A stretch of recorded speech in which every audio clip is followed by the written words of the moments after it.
తల్లి మనసు అనే సినిమాని నిర్మించారు. ఆ సినిమా ఇప్పుడు 24వ తారీఖు రిలీజ్ కాబోతుంది. మన ఫీల్డ్లో ఆయనకి సెంటిమెంట్ సుబ్బయ్య అని ఒక పేరు ఉంది. ఆయన నిర్మాతగా మారినా ఆ సెంటిమెంట్ని మాత్రం వదులుకోలేదు. తల్లి మనసు అనే ఒక సెంటిమెంట్ మూవీతో మన ముందుకు వస్తున్నారు. ఇప్పుడు ఆ సినిమాకి సంబంధించి తల్లి పాత్ర పోషించిన రచితా మహాలక్ష్మి, అలాగే డైరెక్టర్ శిల్పి అలియాస్ శ్రీనివాస్ మన ముందున్నారు.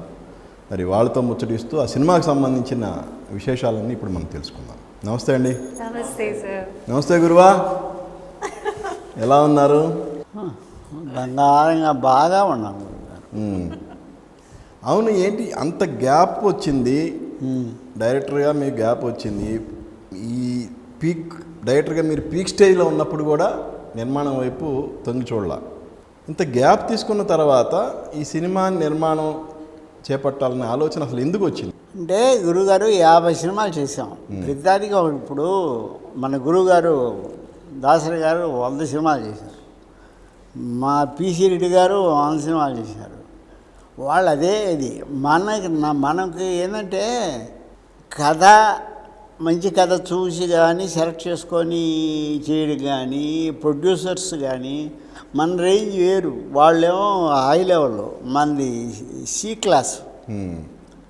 క్లాస్ కాబట్టి ఆ సి క్లాస్ తగిన ప్రొడ్యూసర్లే కదా వస్తుంటారు. ఆ టైప్లో.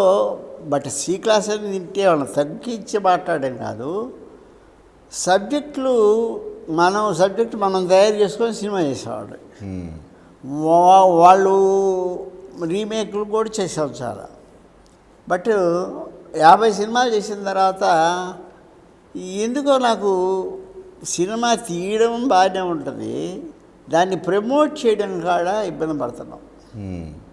కొంతమంది ప్రమోషన్ బ్రహ్మాండంగా చేస్తారంటే పెద్ద హీరోలు ఉండాలి.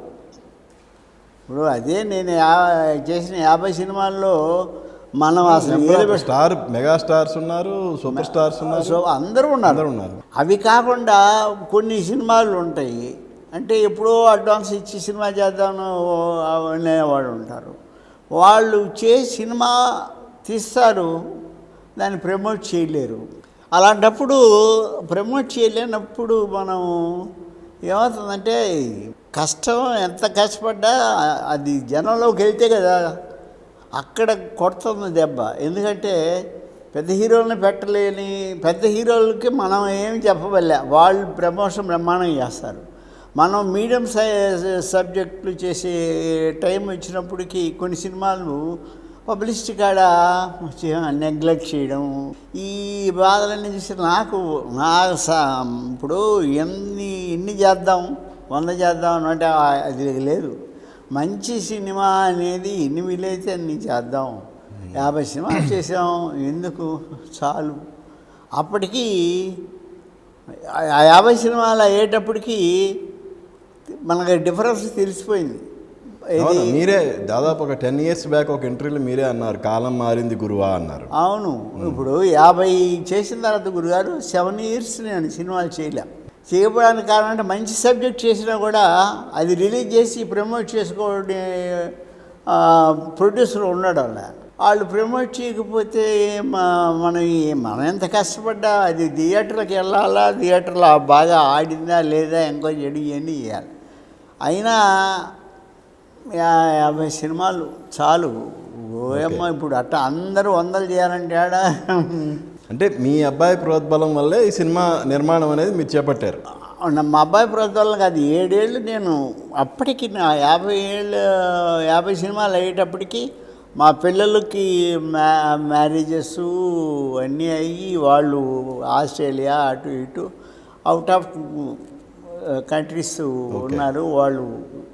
వాళ్ళు జాబ్లు, వాళ్ళు ఎడ్యుకేషన్ వాళ్ళు ఉన్నారు. నేను మా ఆవిడ ఇంటి పని వాళ్ళు తప్ప.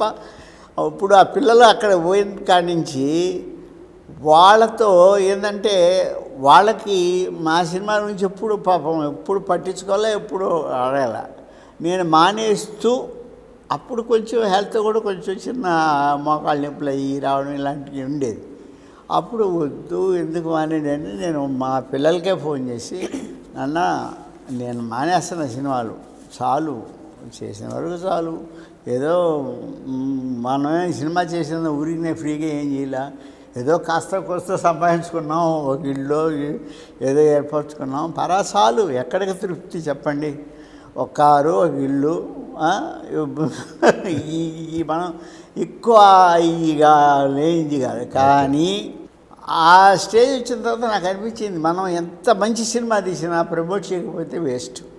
ఓకే, ఈ సినిమాకి సఫిషియెంట్ ప్రమోషన్ దొరికింది అనుకుంటున్నారా? ఎలా ఏది ఇప్పుడు ఈ తల్లి మనసు సినిమా 24 దగ్గరకు వచ్చింది రిలీజు. నాకు తెలిసి ప్రమోషన్ బాగానే ఉంది. ఎందుకంటే ఇది అంటే మీ అబ్బాయి నిర్మాత అని చెప్పొద్దు, మామూలుగా చెప్పండి. మా అబ్బాయి నిర్మాత కాబట్టే జరుగుతుంది, నా వల్ల అయితే అయ్యేది కాదు. మా అబ్బాయి ఇప్పుడు 7 ఏళ్ళు మానేసిన తర్వాత నేను సినిమాలు మానేస్తాను, మీరు వచ్చేయండిరా. మీరు ఆస్ట్రేలియాలో ఉండి వాళ్ళు అక్కడే జాబ్ చేస్తున్నారు, ఇక్కడ చేసుకోవచ్చు ఆ జాబు. సరే నేను ఫోన్ చేసి, ఒరే ఏముందిరా ఆడబడే కష్టం. ఆస్ట్రేలియా అనే కాదు సార్, ఏ కంట్రీ అయినా అలాగే ఉంటుంది, అది కామన్. అది అలాగా మనదే ఒకటి గురుగారు, మనం ఏ ఉద్యోగం ఆ ఉద్యోగం ఇక్కడ చేయొచ్చు. అవును, అది అందుకే కదా ఎవరు ఎక్కడికి వెళ్ళినా మళ్ళీ తిరిగి ఇండియాకి రావాలనుకునేది ఎందుకు, అందుకే అందులో కూడా ఇంకోటి చిన్నది ఏంటంటే, ఇప్పుడు అక్కడ అన్నీ వీళ్ళు చేసుకోవాలా, పొద్దుస్తూ ఉద్యోగం చేసి వచ్చి మళ్ళీ అన్నీ చూసుకోవాలా. వాళ్ళు ఇక్కడ వచ్చి ఒక 1000 రూపాయలు పెడితే పనులు పాపం సొంతంగా వాళ్ళు బతుకుతున్నారు. వాళ్ళ గొడవ అనేది అంతే సార్, దాని గురించి మనం ఎంత డిస్కస్ చేసుకున్నా ఇక అది అంతే కదా. దాని గురించి మన సినిమా విషయానికి వస్తే అందుకని చెప్తున్నాను. అప్పుడు నేనేమన్నానంటే, వచ్చేంటిరా అది అక్కడ కడే కష్టం, ఇక్కడ పడుతుంది కదా వచ్చి అన్నాను. వాళ్ళు ఇక్కడికి వచ్చి ఇక్కడ జాబ్ చేశారు. ఓకే, ఇక్కడ టెలిస్టార్లో చేశారు, ఐడియా, టాటా, వాళ్ళు ఓన్ బిజినెస్లు పెట్టుకున్నారు.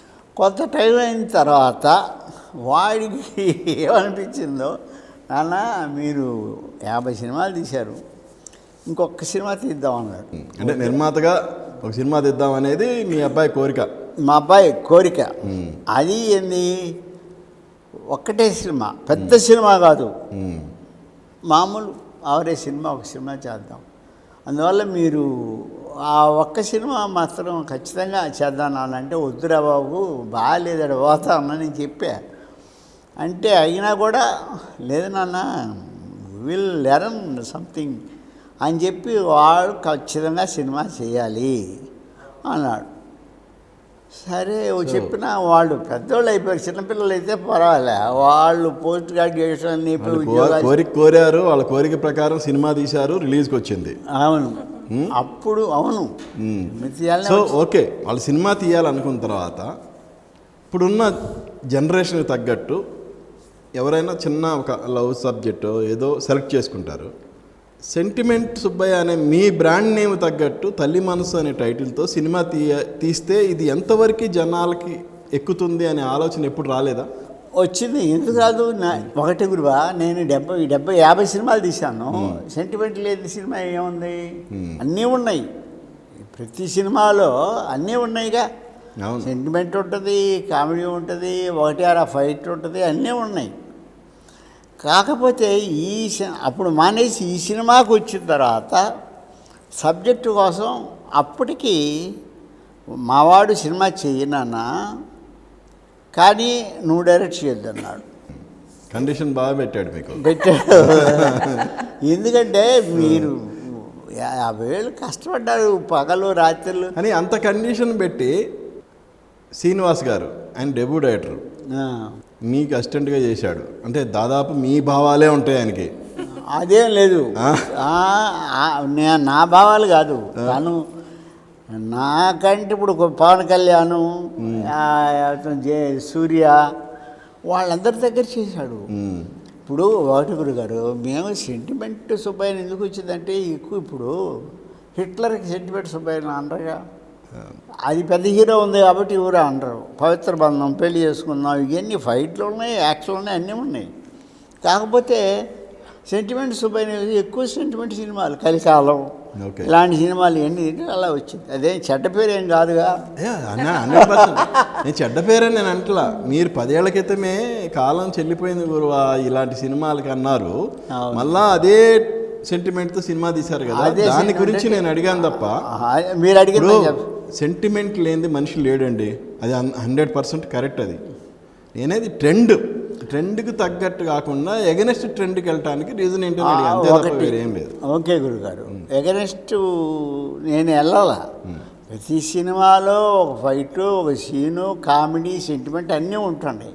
కాకపోతే కొన్ని సినిమాలు అనుకోకుండా ఎక్కువ సెంటిమెంట్ ఉన్న సినిమాలు కూడా చేశాం కాబట్టి అలా పేరు వచ్చింది. ఇప్పుడు మేము సినిమా తీయాలంటే ఇప్పుడు సినిమాలు వస్తున్నాయి సార్, నిజమే. నా సెంటిమెంట్ వదిలేండి. మా శిష్యుడే బోయపాటి సినిమా తీశాడు, కొడితే 100 తల్ల ఎగిరి పడుతున్నాయి. సో మీ శిల్పి మరో బోయపాటి అవుతాడంటారా? ఎవరు శిల్పి అవ్వలేడు. అవ్వలేడు. శ్రీనివాస్ గారు అలా అంటున్నారు ఏంది మీ గురువు గారు? అవడు. ఎందుకంటే గురుగారు మనకి మన వల్ల కాదు. ఏది ఆర్టిఫిషియల్ ఫైట్, ఇలా కొడితే 6 తలలు, ఇటు కొడితే 10 తలలు, ఇవన్నీ మన వల్ల కాదు. మనం 99% న్యాచురల్ సబ్జెక్ట్ చేసాం. 50 సినిమాలు చేసిన ప్రతి సినిమాలో ఒక మంచితనం, ఒక కథ, ఒక కథనం, నీట్నెస్